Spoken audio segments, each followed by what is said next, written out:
All right, so if Indiana wants to have a chance in this series, they have to change a lot of the things that they did in game two. So as you can see, OKC won pretty convincingly last night, and the series is now tied 1-1 going back to Indiana for game three.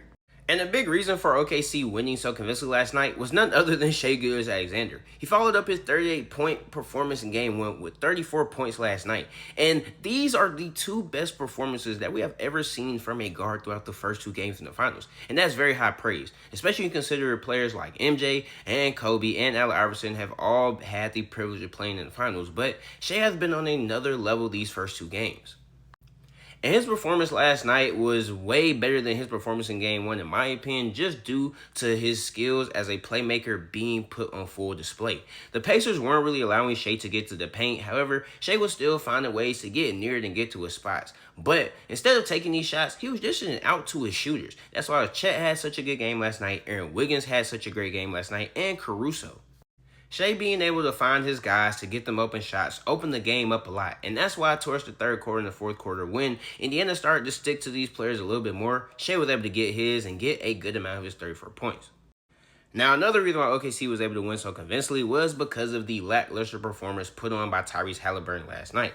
Tyrese had 17 points, 3 rebounds, 6 assists, and the majority of these points came in the fourth quarter, so I don't even want to acknowledge him having 17 points, but, I mean, he scored them. But regardless, this isn't the type of stat line that you want to see from a player like Tyrese Halliburton. Tyrese Halliburton is supposed to be the face of the team, the leader of this team, and the best player on this team. But you can't be the leader of your team only putting 17 points up in a game in the NBA Finals. Especially when you only put up 13 shots. Like, that's not how I expect for my best player to perform. And a big reason for this is because when Tyrese is out there, Tyrese isn't really looking at the rim to score. He is definitely looking to pass the ball first. And I get it. I mean, that's what he's known for doing, his ability to dish the ball and get his teammates in good positions to make shots. But when OKC is sticking to your shooters in the corners like they were last night, and they're daring you to kind of put some pressure on that defense, you have to do that. And shooting 13 points and looking to dish the ball every time that you're out there is not the way to go about doing that.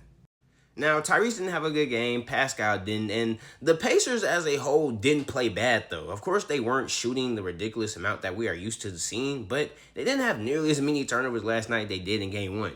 But in the same vein, OKC shot way better this game than they did last game. So, as I expected, OKC performed way better, and that's a big reason why they won this game. And in order for Indiana to be competitive in game three, Tyrese has to be more aggressive, and Indiana has to find another way for Pascal to be able to get the ball in his hands. But we'll see what happens in game three.